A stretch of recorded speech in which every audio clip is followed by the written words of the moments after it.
بسم اللہ الرحمن الرحیم، اللہم صلی علی محمد وعلی محمد وعجل فرجہم۔ مومنین کرام، آج آپ کے سامنے حدیث راہب کا اصل متن پیش کرنا چاہتا ہوں۔ یہ کتاب ہے سامنے میرے، معدن الذہب، باب سوئم ہے، اور یہاں پر اس کی 65 نمبر صفحہ ہے۔ یہاں پر اس واقعے کا ذکر ہے جو مولا حسین علیہ الصلوۃ والسلام نے راہب کو اولاد عطا کی تھی۔ یہاں سے شروع ہوتا ہے یہ واقعہ کہ راہب کا نام جو ہے وہ عبد المسیح بن حیی تھا۔ آبائی شہر بالبک جو کہ شام میں ہے۔ راہب کی وجہ تسمیہ اس کو 3 وجہ سے راہب کہا گیا ہے کہ اولاً یہ عہد شباب میں بہت بہادر اور باروب تھا۔ اس کو دیکھ کر بڑے بڑے بہادر فوراً رفو چکر ہو جاتے تھے۔ لغت میں راہب خوفناک کی طرح لڑنے اور حملہ کرنے والے کو کہتے ہیں۔ ثانیاً اس کی شادی عمارہ بنت جرجیس انطاکیہ سے ہوئی۔ شادی کے بعد اسے ایسی بیماری نے گھیر لیا کہ اس کو بے حد تھکاوٹ ہونے لگی، اور یہ اٹھنے اور چلنے سے بھی معذور ہو گیا۔ تھکاوٹ والے مرض کے مریض کو بھی راہب کہتے ہیں۔ المنجد سے یہ ترجمہ لیا گیا راہب کا۔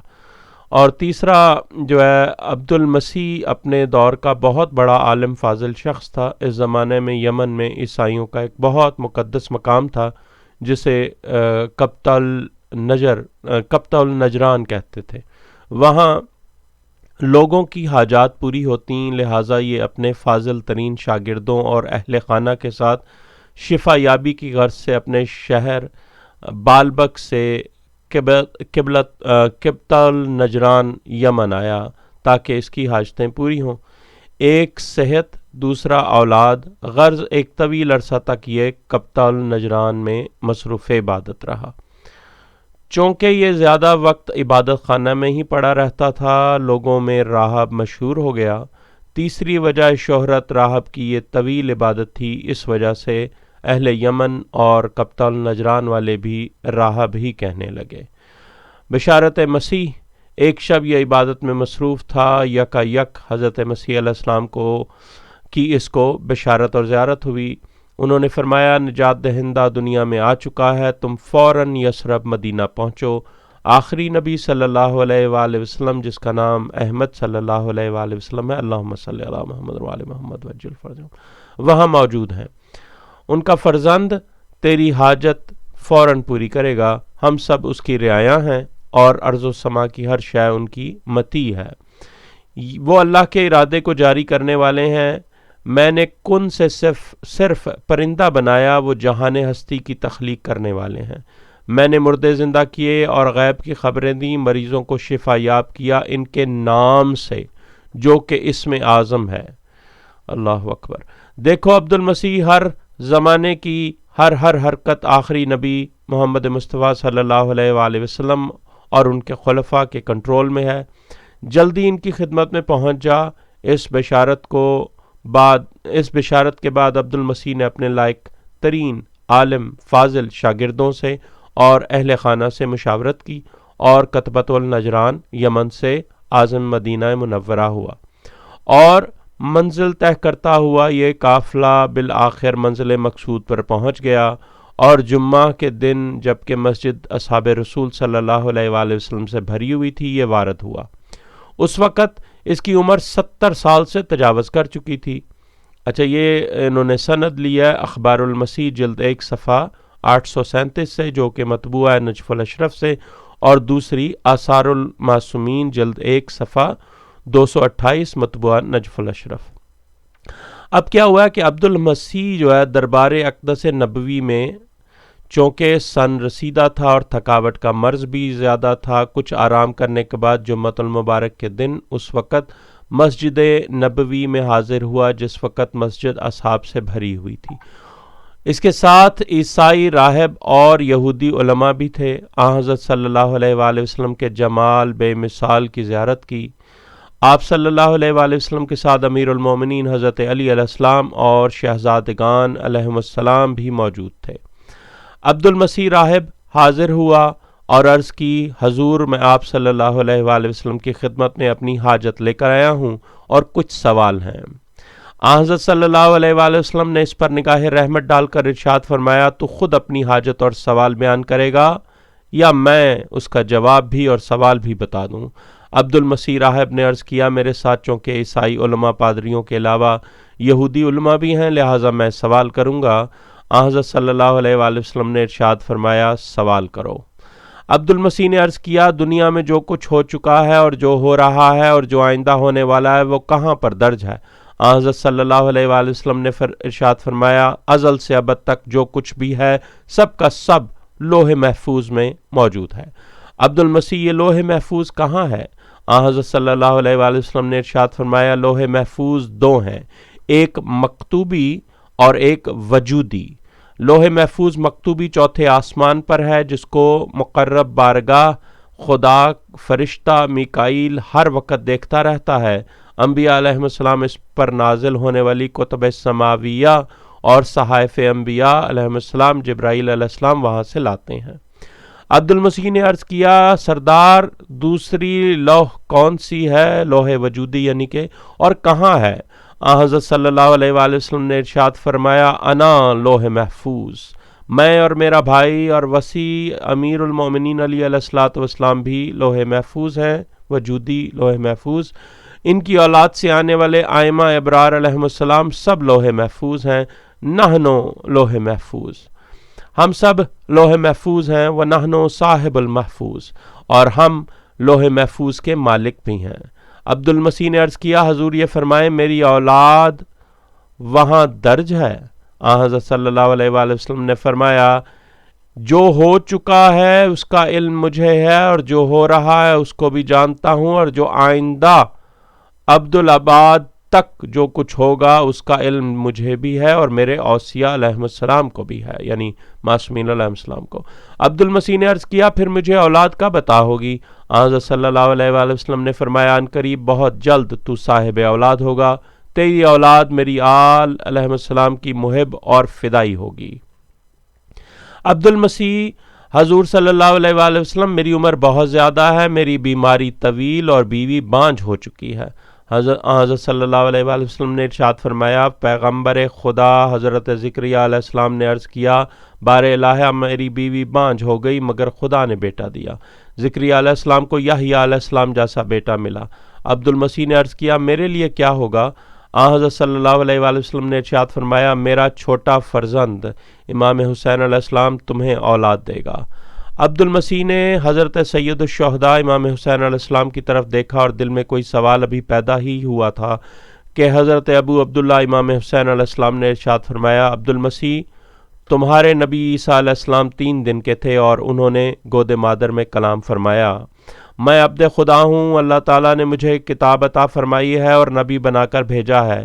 نبوت اور امامت کے لیے عمر کی قید نہیں، نبی ہوتا ہے خواہ گود مادر میں طفل صبی ہو، اسی طرح امام ہوتا ہے خواہ گود مادر میں ہو۔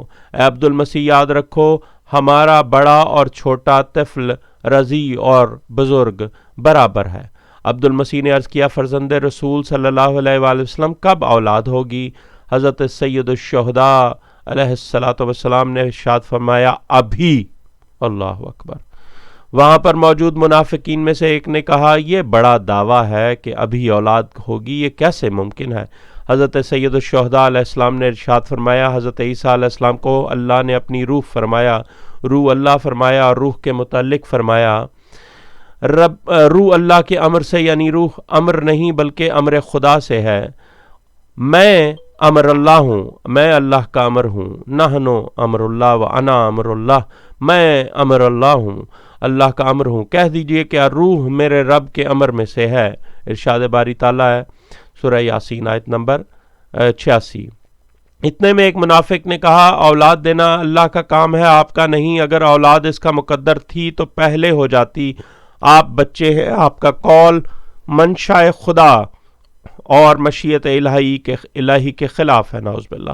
اس پر حضرت صلی اللہ علیہ وآلہ وسلم، حضرت امیر المومنین علی علیہ الصلوۃ والسلام، حضرت حسن مجتبی علیہ السلام اور حضرت سید الشہداء علیہ السلام نے یک زبان فرمایا جب ہم چاہتے ہیں تو اللہ بھی چاہتا ہے، جب ہم ارادہ کرتے ہیں تو اللہ بھی ارادہ فرماتا ہے۔ حضرت رسول خدا صلی اللہ علیہ وآلہ وسلم نے ارشاد فرمایا، اے بدبخت ازلی، تم پر لعنت ہو، میرے فرزند امام حسین علیہ السلام کا ارادہ اور چاہنا ہی اللہ کا چاہنا اور اللہ کا ارادہ ہے۔ عبد المسیح نے کمال محبت سے حضرت سید الشہداء علیہ السلام کے چہرہ اقدس کی طرف دیکھا۔ حضرت امام حسین علیہ السلام نے جلالت ولایت میں ارشاد فرمایا، عبد المسیح اپنی گود بڑھاؤ۔ عبد المسیح نے گود بڑھائی۔ امام حسین علیہ السلام نے ارشاد فرمایا، کن، ادھر کن فرمایا، ادھر ایک فرزند راہب کی گود میں موجود تھا۔ حضرت امام حسین علیہ السلام نے 7 بار فرمایا، 7 فرزند گود راہب میں آ گئے۔ اس موقع پر جلیل القدر صحابی سلیمان محمدی علیہ السلام نے عرض کیا، یا رسول اللہ صلی اللہ علیہ وآلہ وسلم، یہ بچے کہاں سے آئے؟ حضور صلی اللہ علیہ وآلہ وسلم نے ارشاد فرمایا، ہم 7 آسمانوں اور 7 زمینوں کے خزانے کے مالک و مختار ہیں، میرے فرزند نے خزانہ الہی سے دیے ہیں۔ جیسے ہی راہب کی کھیتی ہری بھری ہوئی، اس کے ساتھ یہودی اور عیسائی علماء تھے، سب نے حضرت امام حسین علیہ السلام کو سجدہ کیا۔ اللہم صلی علی محمد وعلی محمد وعجل فرجہم۔ کیا کیا؟ جب راہب کی کھیتی ہری بھری ہوئی، اس کو اولاد عطا ہوئی، تو یہودی اور عیسائی علماء جتنے تھے سب نے حضرت امام حسین علیہ السلام کو سجدہ کیا۔ حضرت صلی اللہ علیہ وآلہ وسلم نے مسکرا کر ارشاد فرمایا، یہودیوں اور عیسائیوں نے اپنے علماء کو اپنا رب بنا رکھا ہے۔ ایھا الناس، لوگو گواہ ہو جاؤ، یہودی اور عیسائی جن علماء کو رب مانتے ہیں وہ میرے حسین علیہ السلام کے سامنے سجدہ ریز ہیں۔ اللہ اکبر۔ یہودیوں اور عیسائیوں نے اپنے علماء کو رب بنا رکھا ہے۔ رسول نے ارشاد فرمایا مسکرا کر، اور پھر کہا کہ اے لوگو گواہ ہو جاؤ، یہودی اور عیسائی جن علماء کو اپنا رب مانتے ہیں وہ میرے حسین علیہ السلام کے سامنے سجدہ ریز ہیں۔ صحابہ نے عرض کیا، مولا علیہ السلام اپنی عظمت بیان فرمائیں۔ حضرت صلی اللہ علیہ وآلہ وسلم نے ارشاد فرمایا، جن کو یہودیوں اور عیسائیوں نے رب بنایا وہ جھوٹے اور دشمن خدا تھے، مگر خود پروردگار عالم نے ہمیں یہ مقام عطا فرمایا، نحنو ارباب وہو رب الارباب، ہم تمہارے رب ہیں اور پروردگار ہمارا رب ہے۔ یہی ہمارا عقیدہ سب کا۔ حضرت سلیمان محمدی علیہ السلام نے عرض کیا، مولا 7 بچوں کو کس نام سے پکارا جائے گا؟ تو حضرت سید الشہداء علیہ السلام نے خود ان کے نام رکھے۔ کیا نام رکھے؟ مناب، معقل، سوید، عمیر، زید، شعیب، رافع۔ جب راہب کو 7 فرزند عطا فرما دیے تو اس کی اہلیہ نے اس کے کان میں کوئی بات کہی۔ یہ دیکھ کر حضرت امام حسین علیہ السلام نے مسکرا کر فرمایا، تمہاری زوجہ کہہ رہی ہے کہ بیٹے عطا ہو گئے، اگر بیٹیاں بھی ہوتی تو کیا اچھا ہوتا۔ عبد المسیح راہب نے عرض کیا، مولا بے شک آپ صلی اللہ علیہ وسلم نے صحیح فرمایا ہے۔ حسین علیہ السلام نے فرمایا، فرزند میں نے دیے ہیں، زوجہ کو حرم اطہر میں بھیج دو، بیٹیاں میری ہمشیرہ سیدہ بنت علی علیہ السلام سے مانگو، بی بی ام المصائب علیہ السلام سے مانگو۔ حکم امام کی تعمیل کرتے ہوئے راہب کی زوجہ عمارہ کاشانہ ولایت میں حاضر ہوئی اور مخدومہ کائنات صدیقہ سلام اللہ علیہ کی خدمت میں سلام عرض کیا۔ حضرت بی بی سیدہ ثانیہ زہرا بی بی ام المصائب علیہ السلام نے دیکھ کر فرمایا، فرزند تجھے میرے بھائی نے عطا فرما دیے، اب بیٹیوں کے متعلق تیری خواہش ہے۔ عمارہ نے عرض کیا، بے شک۔ مخدومہ کائنات سیدہ بنت علی علیہ السلام نے برادر کی مثل کلمہ کن فرمایا تو 7 بیٹیاں بھی اس کی گود میں آئیں۔ مخدومہ عالیہ نے خود ان کے نام صفیہ، سمیہ، رقیہ، ناصرہ، صدیقہ، صدیف، سعدیہ تجویز فرمائے۔ پھر جناب فضہ سلام اللہ علیہ کو فرمایا کہ ان کو چادریں دو۔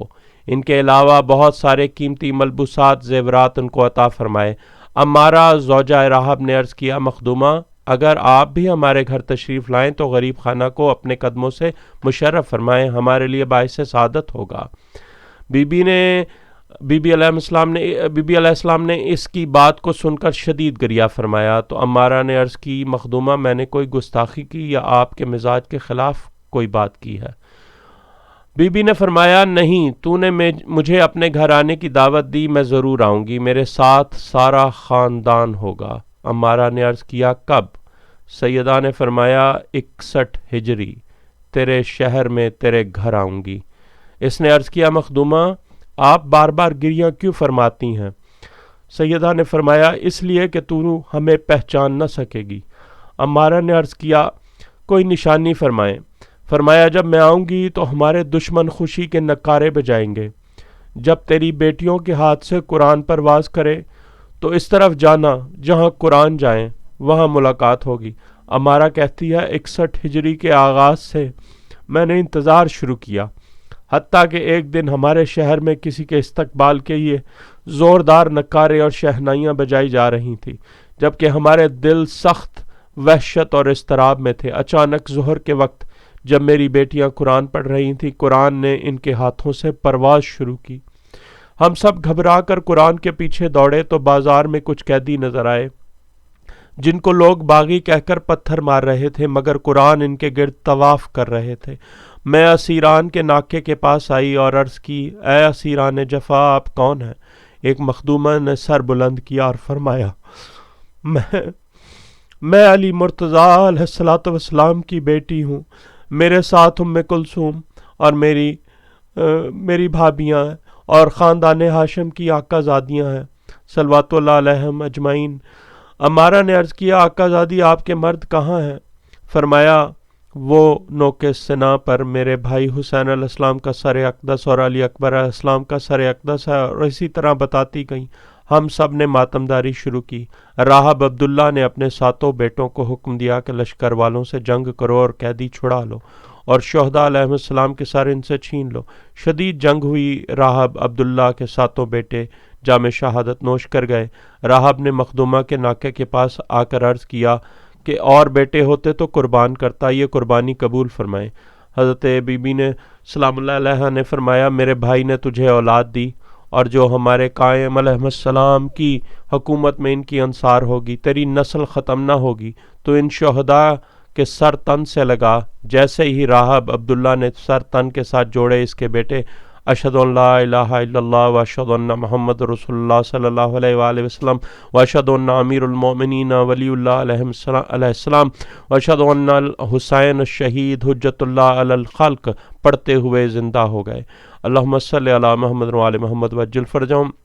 اس تمام تفصیل کو جن اصل مصدر سے لیا گیا ہے وہ نوادر المناقب ہے، جامع المناقب جلد 3 صفحہ 335، مطبوعہ کربلا، محدث جلیل علامہ سید نور علی موسوی، انوار الحسینیہ جلد 1 صفحہ 510، مطبوعہ نجف الاشرف عراق، محدث کبیر علامہ سید حسن شریف بن علی موسوی، مدینۃ الانوار فی فضائل النبی والائمۃ الاطہار علیہ السلام جلد 5 صفحہ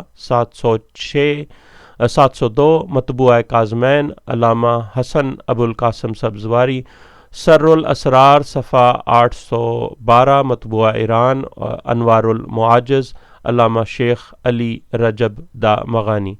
یہ آپ کے سامنے راہب کا وہ واقعہ نقل کیا گیا۔ یہ آگے صحابی جلیل حضرت قنبر کا بیان ہے کہ حضرت قنبر فرماتے ہیں کہ جب حضرت امام حسین علیہ السلام نے راہب کو فرزند عطا فرمائے تو راہب اور اس کے ساتھ آنے والے نصارہ اور یہودی علماء نے حضرت امام حسین علیہ السلام کو سجدہ کیا۔ حضرت سلمان محمدی، حضرت حذیفہ، ابو ذر غفاری اور دیگر صحابہ نے بھی سجدہ کیا، جس میں بنی ہاشم اور انصاری اصحاب بھی شامل تھے۔ حضرت سلمان محمدی علیہ السلام کی خوشی قابل دید تھی۔ ان کے چہرے کی چمک اور خوشی میں نے دوبارہ عید غدیر کے موقع پر دیکھی، یعنی کہ یہ پہلی خوشی ان کے جتنی چمک اور روشنی تھی اس واقعے کے وقت، اتنی ہی دوبارہ میں نے پھر عید غدیر کے موقع پر دیکھی۔ حضرت سلمان محمدی علیہ السلام اور راہب باتیں کرتے رہے، اور اسلام قبول کرنے کے بعد حضرت امیر المؤمنین علی علیہ الصلوۃ والسلام کو حضرت صلی اللہ علیہ وآلہ وسلم نے حکم دیا کہ راہب کا نام عبداللہ رکھو، آپ اس کو احکام شریعت کی تعلیم دیں۔ چنانچہ حضرت علی علیہ الصلوۃ والسلام نے اس کو تعلیم دی۔ ملاحظہ فرمائیں نوادر المعاجز کتاب، جس کا اوپر یہ آپ کو دے چکے ہیں تمام کتب کا یہاں پہ ریفرنس۔ اللہم صلی علی محمد و آل محمد وعجل فرجہم۔ مومنین کرام، یہ وہ راہب کا واقعہ ہے جو ہمیشہ کے لیے یہاں پہ ریکارڈ کرنا چاہتا ہوں، تاکہ جو لوگ اعتراض کرتے ہیں راہب کے واقعے پر اور کہتے ہیں کہ اس کی اصل مصدر کیا ہے، یہ کہاں سے ہے، کون سی کتب سے ہے، یہ تمام حوالے ان کے سامنے ہیں۔ یہ کتاب معدن الذہب میں جو ہے یہ واقعہ درج ہے، یہ آپ کے سامنے جو کتاب ہے، اور اس کے جو ہے یہ آپ کے سامنے انہوں نے جو اصل مصدر سے لیا ہے واقعہ، وہ یہاں پر انہوں نے ہر واقعے کے ساتھ یہ درج کیا۔ اللہم صلی علی محمد و آل محمد وعجل فرجہم۔ مومنین کرام، اس ویڈیو کو رزق معرفت کی نیت سے تمام لوگوں کے ساتھ شیئر کریں۔ اللہم صلی علی محمد و آل محمد یا علی مدد۔ اور آخر میں صرف اتنی بات کہنا چاہتا ہوں کہ جو اللہ کا امر ہو، جو اللہ کے ارادہ ہوں، جو اللہ کا جیسے کہتے ہیں نا، معصوم نے فرمایا کہ نحن امر اللہ، نحن مشیت اللہ، نحن ارادت اللہ۔ تو جب اللہ کا ارادہ، اللہ کی مشیت معصومین ہے، تو پھر ان کے معجزات پر انگلی اٹھانا، اعتراض کرنا اور کہنا کہ یہ کیسے ممکن ہے، یہ وہ کیسے ممکن ہے، یہ واقعہ کیسے ممکن ہے، تو پھر وہ اللہ پر اعتراض کرنا ہے، کیونکہ اللہ کے امر، اللہ کے مشیت، اللہ کے ارادہ سب معصومین ہے۔ اگر آپ کو شک ہے کہ معصومین کچھ نہیں کر سکتے، نعوذ باللہ، تو پھر آپ کو شک ہے اللہ کی قدرت پر۔ اللہ کی قدرت، اللہ کے قادر، اللہ کی جو قدرت کا جو مظہر ہے، اور ان اللہ کی تمام صفات کا جو مظہر ہے، وہ معصومین علیہ السلام ہے۔ جو بھی اللہ کرتا ہے وہ معصومین کے اس ذریعے سے ہی کرتا ہے۔ معصومین، مولا علی کے ہاتھ سے ہی اللہ جنگ لڑتا ہے، قرآن میں الفاظ ہیں، اور جو کنکریاں کا قرآن میں آیت ہے، وہ بھی رسول پاک صلی اللہ علیہ وآلہ وسلم کے ہاتھ میں ہی ہیں کنکریاں، جن کا ذکر کہتا ہے کہ اللہ کہتا ہے کہ میں نے ماری وہ کنکریاں۔ تو یہ معصومین کے معجزات پر اعتراض کرنا اور انگلیاں اٹھانا، اصل میں یہ اللہ کی قدرت پر اعتراض ہے، اللہ کی جو ہے اللہ پر اعتراض ہے، نعوذ باللہ۔ بس مومنین کرام، اس تمام ویڈیو کو، اس تمام واقعے کو معصومین کی خوشنودی کے لیے تمام مومنین کے ساتھ ضرور شیئر کریں۔ یا علی مدد۔